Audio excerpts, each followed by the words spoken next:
ಅದ ಶ್ಯಾಮ್ ಸುಂದರ್ ಗೋಯಿಂಕ್ ಅನ್ನೋರು ಇನ್ವೆಂಟ್ ಮಾಡಿದ್ದು.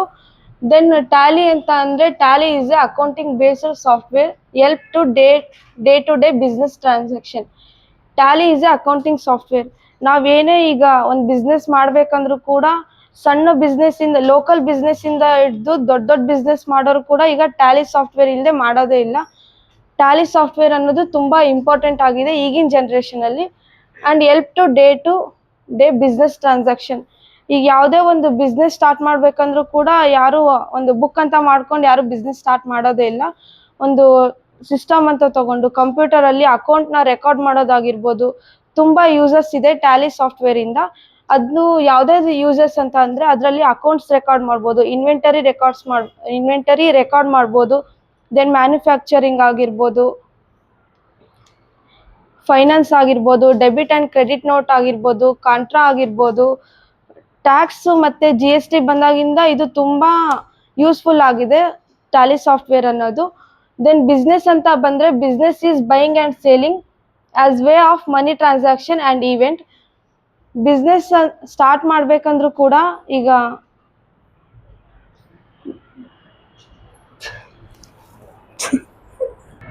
ಬಿಸ್ನೆಸ್ ಅಂತ ಬಂದ್ರೆ business is a buying and selling as way of money transaction and event. Business ಅಂತ ಬಂದಾಗ ಪರ್ಚೇಸ್ ಮಾಡೋದಾಗಿರ್ಬೋದು, ಸೇಲಿಂಗ್ ಆಗಿರ್ಬೋದು, ಓನರ್ಶಿಪ್ ತಗೊಂಡು ಸೇಲಿಂಗ್ ಮಾಡ್ತಾರೆ. And then as way of money transaction and event ಅಂತ ಬಂದ್ರೆ ಈಗ ಝೂಡಿಯೋ ಆಗಿರ್ಬೋದು, ದೆನ್ ಮೊಬೈಲ್ ಶಾಪ್ ಆಗಿರ್ಬೋದು, ಇವೆಲ್ಲ ಬಿಸ್ನೆಸ್ ಮಾಡೋ ಈವೆಂಟ್ಗಳಾಗಿರ್ಬೋದು. ಮತ್ತೆ ಡೆಕೋರೇಷನ್ ಈವೆಂಟ್ ಆಗಿರ್ಬೋದು, ವೆಡ್ಡಿಂಗ್ ಈವೆಂಟು, ಇವೆಲ್ಲ ಬಿಸ್ನೆಸ್ ಮಾಡೋ ಈವೆಂಟ್ಸ್ಗಳು.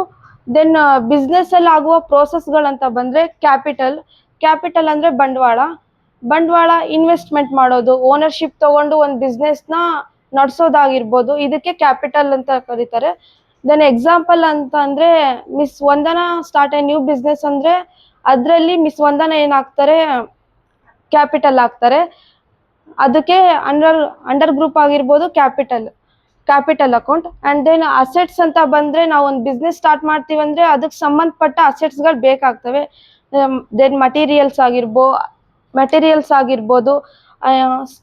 ಫಾರ್ ಎಕ್ಸಾಂಪಲ್ ಹೇಳ್ಬೇಕಂದ್ರೆ ಈಗ ಒಂದು ಬ್ಯೂಟಿ ಪಾರ್ಲರ್ ಬಿಸ್ನೆಸ್ ಮಾಡ್ತೀವಂದ್ರೂ ಕೂಡ ಅದಕ್ಕೆ ಬೇಕಾಗಿರೋ ಅಸೆಟ್ಸ್ಗಳಾಗಿರ್ಬೋದು ಎಲ್ಲದನ್ನು ಪರ್ಚೇಸ್ ಮಾಡ್ತೀವಿ. ಹಂಗೆ ಎಂಪ್ಲಾಯ್ ಅಂತ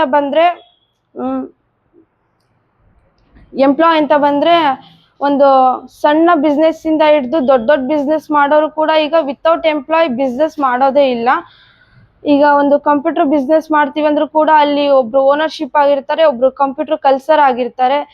ದೆನ್ ಈಗ ಗೌರ್ಮೆಂಟ್ ಇಂದ ರಿಜಿಸ್ಟರ್ ಆಗಿರೋ ಎಷ್ಟೋ ಕಂಪ್ನಿಗಳು ಕೂಡ ವಿತೌಟ್ ಎಂಪ್ಲಾಯ್ ಬಿಸ್ನೆಸ್ ಮಾಡೋದೇ ಇಲ್ಲ. ದೆನ್ ಎಕ್ಸ್ಪೆನ್ಸಸ್ ಅಂತ ಬಂದ್ರೆ ಈಗ ಅಸೆಟ್ಸ್ಗಳು ತಗೋಬೇಕಂದ್ರೂ ಕೂಡ ಎಕ್ಸ್ಪೆನ್ಸಸ್ ಆಗುತ್ತೆ, ಅಮೌಂಟ್ ಎಕ್ಸ್ಪೆನ್ಸಸ್ ಆಗುತ್ತೆ. ಎಂಪ್ಲಾಯಿಗೂ ಕೂಡ ಸ್ಯಾಲ್ರಿ ಕೊಡ್ತೀವಿ. ಎಕ್ಸ್ಪೆನ್ಸಸ್ ಅಂದ್ರೆ ಖರ್ಚು ಅಂತ. ಇನ್ಕಮ್ ಅಂತ ಬಂದ್ರೆ ಆದಾಯ. ನಾವು ಇಲ್ಲಿ ಇನ್ವೆಸ್ಟ್ಮೆಂಟ್ ಮಾಡಿರ್ತೀವಿ, ಇಲ್ಲಿ ಪ್ರಾಫಿಟ್ ಲಾಸು ಎಲ್ಲ ತೆಗ್ದು ನಾವು ಯಾವ ರೀತಿ ಇನ್ಕಮ್ ಆಗ್ಬೇಕಂತ ಅಂದ್ರೆ ಜನರು ಪೀಪಲ್ಸ್ ಏನ್ ಡಿಮ್ಯಾಂಡ್ ಮಾಡ್ತಾರೋ ಅಲ್ಲಿ ನಾವು ಬಿಸ್ನೆಸ್ ನ ಸ್ಟಾರ್ಟ್ ಮಾಡಿದ್ರೆ ಇನ್ಕಮ್ ಆಗುತ್ತೆ ಅಷ್ಟೇ. Thank you. ಈ ವಿಡಿಯೋ ಇಷ್ಟ ಆದ್ರೆ ಲೈಕ್ ಅಂಡ್ ಸಬ್ಸ್ಕ್ರೈಬ್.